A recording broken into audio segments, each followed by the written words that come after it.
আমরা বলতে চাই মির্জা ফখরুল সাহেব, এই বাংলাদেশ বিএনপির বাংলাদেশ নয়।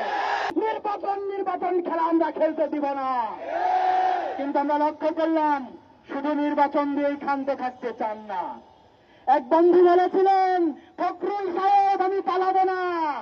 আপনাদের মনে আছে? বলেছিল আমি পালাবো না, ফখরুল সাহেব আমি আপনার বাড়িতে যাব। আমরা সোশ্যাল মিডিয়ায় দেখলাম ঠিক তার দলের লোকজন নাকি এই কুলাঙ্গারকে বাংলাদেশ থেকে পালাতে সহযোগিতা করেছে। একটা দলের মহাসচিব কতটুকু কাণ্ডজ্ঞানহীন হলে, একটা দলের মহাসচিব কতটুকু নির্দয় হলে 2000 শহীদের রক্তের দূর দাঁড়িয়ে এই বক্তব্য দেয় যে খুনি হাসিনা সহ আওয়ামী লীগের যত মামলা আছে সেই মামলা নাকি প্রত্যাহার করে নিবে। আমরা বলতে চাই মির্জা ফখরুল সাহেব, এই বাংলাদেশ বিএনপির বাংলাদেশ নয়।